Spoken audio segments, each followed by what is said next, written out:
They handed me the termination letter across the conference table like it was a compliment. My brother stood behind the CEO's chair, smiling at the staff as if he'd arranged a surprise party, and the HR woman read the lines out loud. Effective immediately, Tamsin Hale is released from her duties. My name is Tamsin Hale, and in that single, absurd moment the room shrank around me. The factory hum, the framed photos of my father on the wall, the ledger where I'd penciled margins for years, all of it felt suddenly foreign. The title I keep hearing in my head plays on loop. My brother took over the family business and fired me. 6 months later, I became his biggest competitor. I stood there while people pretended the awkwardness wasn't happening and watched him take my role like a trophy he'd won by charm, not work. I remember every quiet hour I'd spent keeping the place afloat, and now my brother was erasing all of it with a smile and a signature. The words didn't sound real at first. Tamsin, your position has been terminated, effective immediately. The HR woman's voice was professional and distant, reading from a prepared script. My brother Dorian stood at the head of the conference table, arms folded across his chest, wearing our father's old watch like he'd earned it. The silver band caught the fluorescent light, mocking me with its familiarity. You're letting me go? I whispered, my eyes darting between the board members who suddenly found the table surface fascinating. Not one of them would meet my gaze. These were people I'd worked with for 7 years, people whose accounts I'd saved, whose mistakes I'd fixed at midnight. It's business, not personal, Dorian said, his voice smooth as glass and twice as cold. The title plays itself in my mind even now. My brother took over the family business and fired me. 6 months later, I became his biggest competitor. My name is Tamsin Hale, and that was the moment I realized blood means nothing when money walks into the room. The conference table felt like it stretched for miles between us, though we were only 15 feet apart. I'd sat at this table hundreds of times, but never as the target. My desk was already cleared when I walked back to it, my legs somehow carrying me down the familiar hallway on autopilot. My nameplate was gone from the door, leaving only the ghost of its outline on the frosted glass. The receptionist, young Kelly who I'd trained myself, couldn't meet my eyes as I passed. I found my coffee mug, the one that said World's Best Problem Solver, in a cardboard box labeled Old Supplies, like I was inventory being discarded. Even the family portrait I'd hung in the hallway, the one showing Dad with both of us at the factory's 20th anniversary, had been taken down. My brother had replaced it with a framed motivational quote in sleek black letters. Efficiency is family. The irony burned. Dad had always said family was loyalty, trust, sacrifice. Dorian had redefined it to mean whatever justified his ambition.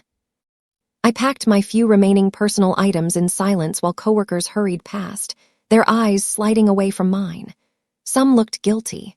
Others looked relieved it wasn't them.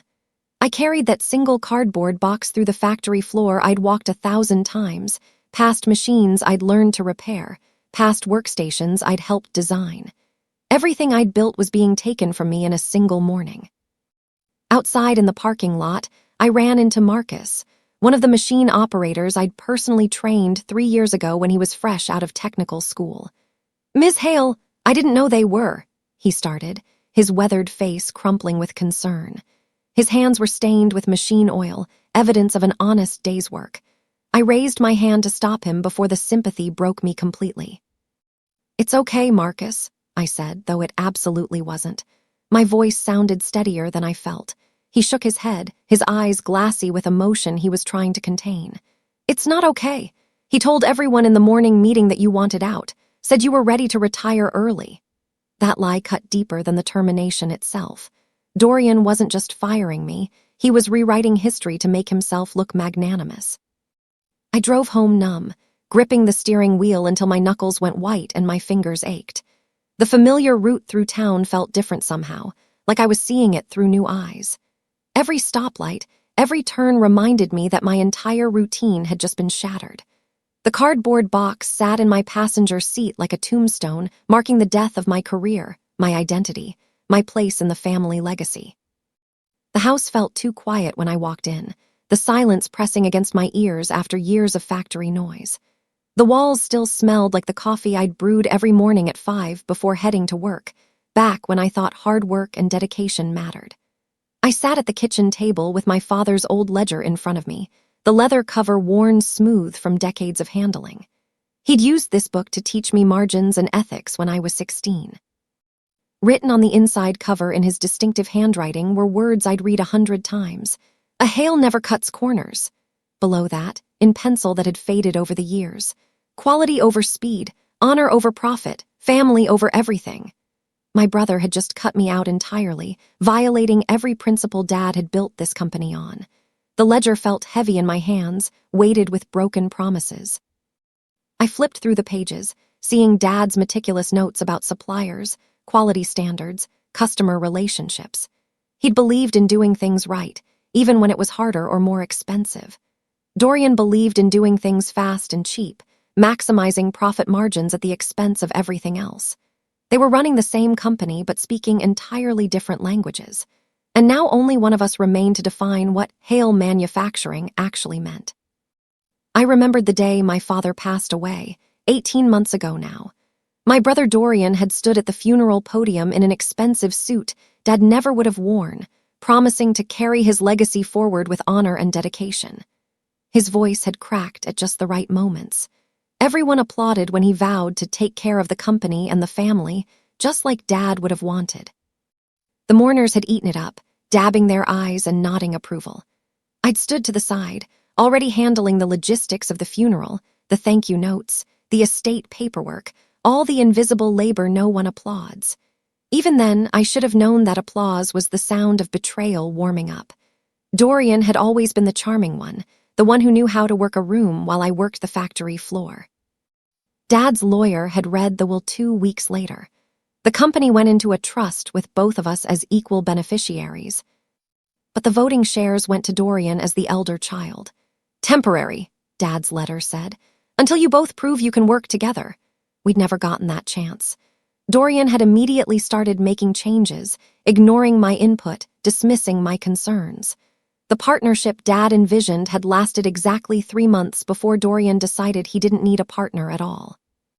That night, I opened my laptop to check my email one last time. All my access to company systems had been revoked immediately, my passwords changed, my accounts locked. But there was one email waiting in my personal inbox from my brother, sent at 4:47 p.m., probably right after he'd celebrated my departure with the remaining staff. Subject line: "You'll thank me one day." I stared at those words for a long time, my cursor hovering over the message. Part of me wanted to read his justification, his explanation, his attempt to make this seem like a favor. But a stronger part of me knew there was nothing he could say that would make this okay.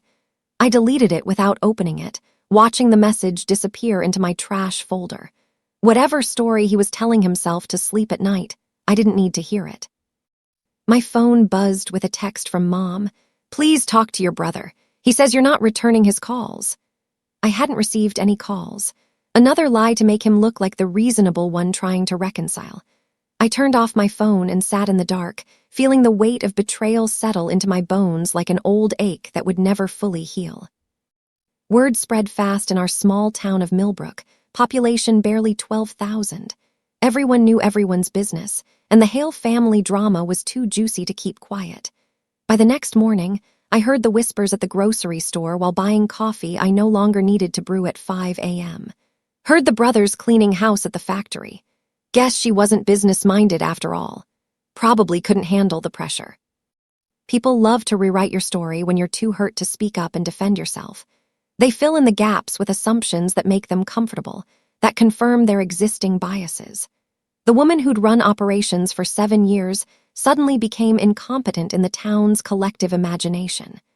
Dorian's version of events, the one where I'd wanted to leave, spread like wildfire while the truth suffocated in silence. I smiled in grocery aisles and kept walking, my head high even though I wanted to scream the truth at every sympathetic face and judgmental whisper. Let them think what they wanted. Let Dorian have his narrative. I was too busy planning my next move to waste energy on small-town gossip. The best response to lies, I was learning, was success so loud it couldn't be ignored. 2 weeks after my termination, I drove past the old warehouse on Industrial Road. the one my father had wanted to expand into before he got sick. The building had sat empty for 5 years, slowly deteriorating while Dad's illness consumed all our attention and resources. It was dusty and abandoned and half forgotten, just like me. The for lease sign had faded to pale pink, barely legible against the weathered brick. I stopped the car at the chain-link fence, engine idling, and stared at the rusted gates hanging crooked on their hinges. Windows were cracked. Weeds grew through the parking lot pavement. It was perfect in its imperfection, a blank canvas waiting for someone desperate enough to see potential instead of decay. I whispered to my reflection in the rearview mirror, "Not anymore. I'm not forgotten anymore." The warehouse was 12,000 square feet, twice the size of my current needs, but room to grow. The rent was cheap because no one wanted a building this rundown. The landlord, surprised to receive my call, met me there that afternoon. "Needs a lot of work," he warned, like I couldn't see the obvious problems. I walked through the empty space, my footsteps echoing, and saw not what it was but what it could become. "I'll take it," I said. I started small, investing every penny of my savings into transforming that warehouse into something functional. Used my severance package, my emergency fund, everything I'd carefully saved over 7 years of working for the family business. A single desk from a liquidation sale, one computer, refurbished but reliable, a whiteboard mounted on the wall where I wrote in bold letters, "Hail Precision, Reimagined." The name was deliberate, not Hail Manufacturing like the family company, but something new that honored the precision and quality Dad had valued while making clear this was a fresh start. The added "reimagined" was both promise and threat. I was taking everything the old company had forgotten about quality and doing it better. It wasn't revenge yet, I told myself. It was survival. But survival and revenge have a way of looking similar when you're desperate. I spent 16-hour days cleaning that warehouse, scrubbing years of grime off windows, patching holes in walls, fixing broken fixtures. My hands blistered and my back ached, but the physical labor felt good, honest in a way office politics never had. Every bucket of dirty water I dumped, every wall I painted, was one step further from the humiliation of that conference room. I was building something that was entirely mine, that no one could take away with a termination letter. Marcus quit Dorian's company 3 weeks after I was fired and showed up at my warehouse unannounced on a Tuesday morning. I was installing shelving when I heard his truck pull up outside. "He's running it into the ground," Marcus said without preamble, standing in my doorway with a toolbox in hand. "New management doesn't know what they're doing. Quality is slipping. He fired 2 more experienced guys last week to hire cheaper labor." I set down my drill, surprised and touched that he'd come. "Cutting costs to boost short-term profits," I said, recognizing the strategy. It was exactly what I'd argued against in a dozen meetings Dorian had ignored. "Why are you here, Marcus?" He shifted his weight, looking uncomfortable. "I want to work for someone who remembers how it used to be, when quality mattered more than quarterly reports." I laughed for the first time in weeks, the sound rusty from disuse. The idea of starting a competing company with 1 employee and an empty warehouse should have seemed ridiculous. Instead, it felt like possibility, like maybe I wasn't as alone as I'd thought. "Welcome home," I told him, shaking his calloused hand. We spent the rest of that day planning, his expertise in machine operation complementing my knowledge of business operations. 2 people who refused to forget what the Hale name used to mean. A small local builder named Torres Construction gave us our first chance a month later. The order was tiny, just 50 custom metal brackets for a residential project, but the deadline was impossible. They needed the brackets in 3 days when any reasonable shop would quote 2 weeks. Everyone else had turned them down. I said yes without hesitation, knowing we'd have to work around the clock but desperate to prove ourselves. We pulled 3 all-nighters, Marcus and I taking shifts on the equipment we'd managed to lease. My hands shook from exhaustion and too much coffee. We delivered early, 36 hours after taking the job, and the quality was flawless. Torres paid in cash and promised to recommend us to other contractors. The same week, I heard through industry contacts that Dorian had raised prices at the family company and lost 2 long-term clients who couldn't afford his new rates. Money from that first job went straight back into equipment and materials. No salaries yet, no profits, just pure reinvestment in building capacity. But it felt like momentum, like we were a boulder starting to roll downhill. Marcus grinned when Torres called back with a second, bigger order. "Word spreads fast when you actually deliver," he said. I smiled, remembering Dad's old saying. Reputation is built in years and destroyed in moments. Protect it like your life depends on it. Because it did. Dorian showed up at the warehouse unannounced on a Friday afternoon 6 weeks after I'd opened, his expensive car looking out of place in our gravel parking lot. "Cute setup," he said, walking in without knocking, his designer shoes tracking dirt across my freshly swept floor. His smirk was familiar, the same condescending expression he'd worn in the conference room. "You should have told me you wanted to play entrepreneur. I could have given you some advice." I set down the invoice I was reviewing and looked him directly in the eye, refusing to be intimidated in my own space. "You should have told me you wanted to be an only child," I replied evenly. The words landed like I'd slapped him. His smirk faltered for just a second before he forced it back into place. "We could have had a conversation about your role in the company. You didn't have to storm off like a child." "I didn't storm off. You fired me." The truth sat between us, undeniable. He waved his hand dismissively like facts were inconvenient details. "Semantics. The point is, this little project of yours," he gestured around my warehouse. "It's cute, but you're out of your depth. Competition is expensive. Why not come back? I'll find you a position." Not my old position. A position like I was a stranger applying for work at a company I'd helped build. He laughed, but there was a flicker of something else in his eyes. Worry. He'd heard about our first successful orders, seen us starting to gain traction. This visit wasn't concern for me. It was reconnaissance on a potential threat. "Thanks for stopping by," I said coldly. "But I'm busy. Running a business takes work." He left without another word, but I saw him glance back twice as he drove away. Mom invited us both to dinner the following Sunday, still hopping to heal a breach that was beyond her ability to fix. Dorian arrived in a tailored suit, fresh from some business lunch he wanted everyone to know about. I came in grease-stained overalls, having worked all morning to fulfill an order. The contrast was deliberate on both our parts, each of us making a statement about what we valued. Halfway through Mom's pot roast, eaten mostly in tense silence, she asked if we'd made peace yet. Her voice carried the desperate hope of a mother watching her children destroy each other. Dorian raised his wine glass in a mock toast, playing to an audience of one.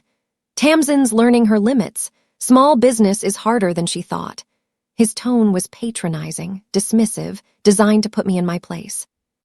I smiled thinly, setting down my fork with deliberate care. "And you're about to learn yours," I said quietly. Mom looked between us, confused and worried. She didn't understand business, didn't grasp what was really happening. She just saw her children fighting and wanted it to stop. But some things couldn't be fixed with pot roast and good intentions. The battle lines had been drawn in that conference room months ago, and there was no going back. The market war began in earnest after that dinner. Dorian started slashing prices aggressively, trying to freeze me out by undercutting every bid I made. He could afford to lose money temporarily, banking on his size and established customer base to weather a price war that would bankrupt a startup. It was a smart strategy, one I would have expected. But I responded by cutting delivery time in half instead of matching his prices. While he was competing on cost, I competed on speed and quality. He bought billboard advertisements on Highway 40, his face smiling down at commuters with slogans about trusted family business since 1987. I built relationships, meeting personally with every client, learning their specific needs, becoming irreplaceable through attention to detail rather than marketing budget.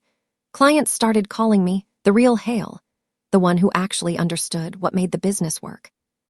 The shift was subtle at first, just a few customers choosing us over the established company. But word spread among contractors and builders who valued reliability over brand recognition. My phone started ringing with requests for quotes, referrals from satisfied customers who appreciated that I returned calls promptly and delivered exactly what I promised. Dorian's billboards looked impressive, but they couldn't compete with actual service. He was selling the past. I was delivering the future. One of my early hires, a sales coordinator named Pierce who'd seemed eager and competent, leaked our client list to my brother 3 months into operations. Orders that had been promised suddenly vanished overnight, clients mysteriously going back to Dorian's company with apologies about changing circumstances. The betrayal stung worse because I'd trusted Pierce, given him a chance when he was between jobs. Marcus found out who it was through his contacts in the industry, people who were disgusted by the underhanded tactics. "Pierce has been feeding information to your brother since day one," Marcus told me, showing me screenshots of messages that confirmed the worst. I fired Pierce quietly, without drama or accusations, just a simple termination and a confidentiality agreement he'd already violated. Then I doubled our security measures, added password protections, limited access to sensitive information. Trust became something I counted in receipts and verified actions rather than promises and friendly faces. The lesson was expensive but necessary. Blood wasn't the only thing that could betray you. Desperation and money made traitors out of strangers too.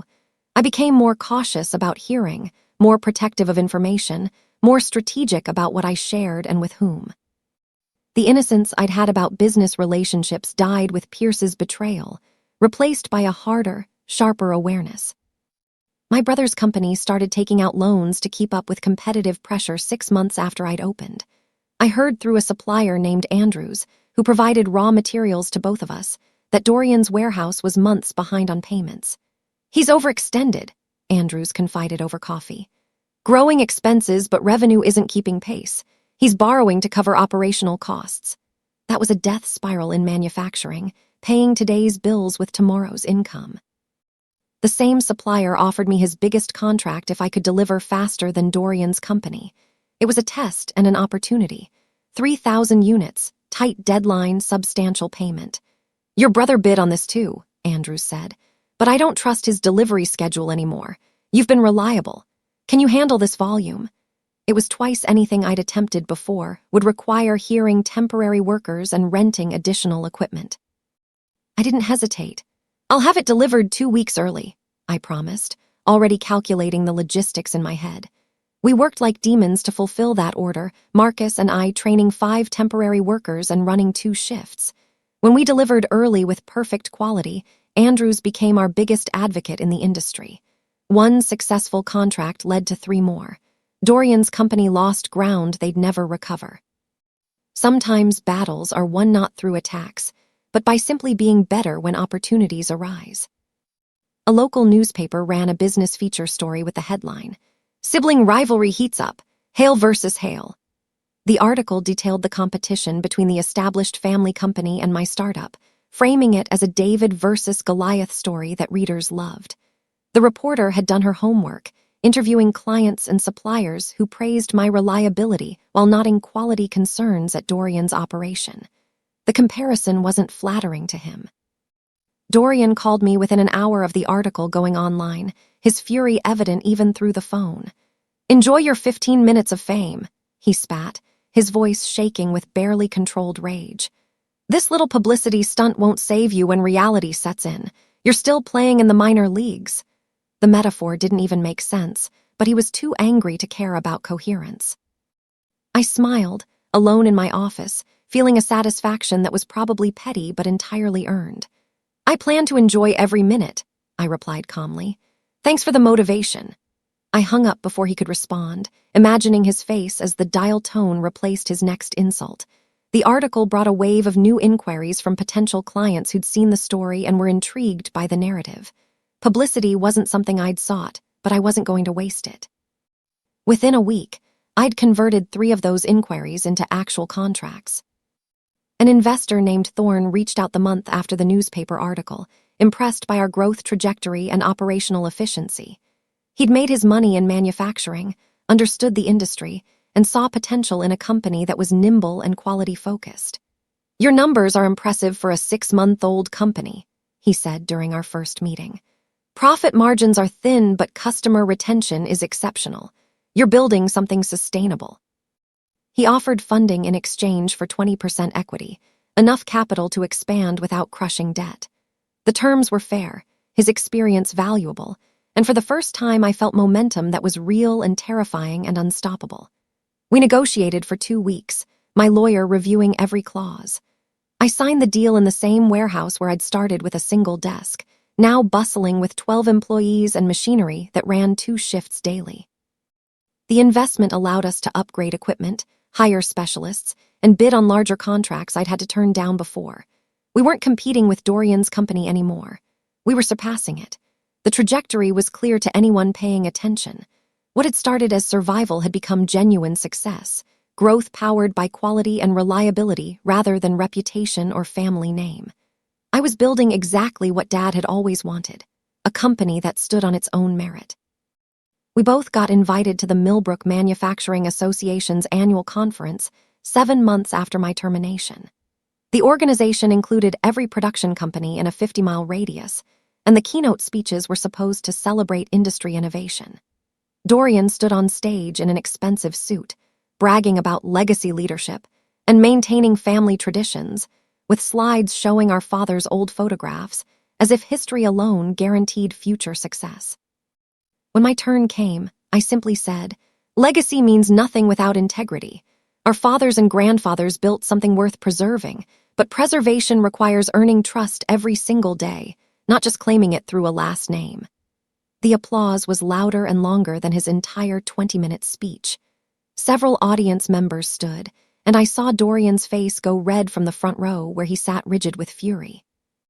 After the conference, at least 6 companies approached me about partnerships or contracts. They'd been considering working with Dorian's company out of habit, but my speech reminded them that reputation needs to be maintained, not inherited. One CEO told me bluntly, "I'd rather work with someone hungry and honest than someone coasting on their father's name." By the end of the evening, I'd collected more business cards than I could follow up on in a month. Rumors spread through the industry that Dorian's factory had missed a major shipment to a construction company, leaving them unable to complete a project on schedule. The client was furious, threatening legal action, and word got around fast. Clients started calling me quietly, secretly, asking if I could step in and handle orders they'd originally placed with my brother. "We need reliability," they said. "Can you deliver?" I worked through nights with my team, taking on emergency orders from panicked clients who'd been let down. Marcus coordinated the production floor while I handled logistics and client communication. By morning, we'd taken on half of Dorian's abandoned accounts, companies that had been loyal to the family business for decades but couldn't afford unreliability. Trust, once broken, was nearly impossible to rebuild. The shift was massive and sudden.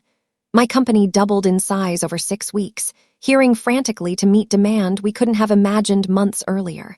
We were no longer the underdog startup. We were becoming the preferred choice, the reliable option, the company that actually delivered on promises. And every client we gained was one Dorian lost, sometimes permanently. Market share was shifting beneath his feet like sand, and there was nothing he could do to stop it. Dorian sent me a cease and desist letter through his lawyer 9 months after my termination, claiming I'd stolen proprietary family trade secrets and demanding I stop using techniques and processes he considered owned by Hale Manufacturing. The letter was 12 pages of legal threats and accusations, clearly written by someone expensive who specialized in intimidation. It arrived on expensive letterhead, probably meant to scare me into submission. My lawyer, a sharp woman named Patricia who charged reasonable rates, read the whole thing and laughed out loud. "This is garbage," she said, flipping through pages. "You built better processes from scratch. They're trying to claim ownership of basic manufacturing techniques that are industry standard. This won't go anywhere." I framed that cease and desist letter on my office wall under a small plaque that read proof of fear. The legal threat was Dorian's admission that he was losing and didn't know how else to fight back. When competition couldn't beat you, intimidation was the next weapon. But I'd learned not to be intimidated by titles, family connections, or expensive lawyers. The letter energized me rather than frightened me, confirmation that everything I was doing was working. If I wasn't a threat, he wouldn't be threatening. That simple logic kept me moving forward when the legal jargon tried to slow me down. A national distributor named Westfield Industrial visited my warehouse 11 months after I'd started the company. They supplied to companies across 3 states and were looking for reliable manufacturers to add to their approved vendor list. The representative, a no-nonsense man named Franklin, toured the floor, watched our processes, talked to employees about quality control, and asked detailed questions about our capacity and growth plans. At the end of the tour, he stood in my office and said quietly, "Your father would have been proud of what you've built here." Those were the first words anyone had said about Dad that acknowledged what I was doing might actually honor his memory. I hadn't heard that sentiment in years, not since he died. Everyone else talked about preserving his legacy while describing Dorian's management style. But Franklin saw what I'd built and connected it to the values Dad had taught me. I excused myself to cry in the break room, overwhelmed by emotion I'd been holding back for months. Marcus found me there and didn't say anything, just handed me a bottle of water and sat beside me until I'd composed myself. That distributor contract became our biggest account, more business than I'd imagined possible a year earlier. And Franklin's words echoed in my head during every difficult decision afterward. Dad would have been proud. That was worth more than any profit. News broke in the Millbrook Gazette that Dorian's company had defaulted on multiple loans. Banks were calling in debts. Suppliers had stopped extending credit after too many missed payments. The empire my father had built over 30 years was crumbling under mismanagement and overextension. Employees started quitting, smart people jumping ship before the company went under completely. The factory that had once employed 40 people was down to barely 20, and those who remained looked worried. When reporters called asking for my comment on my brother's financial troubles, I simply said, "I wish him well." No gloating, no victory speeches, just a polite statement that gave them nothing useful to print. The high road felt better than revenge would have. I'd learned that success was its own statement, that winning quietly was more powerful than winning loudly.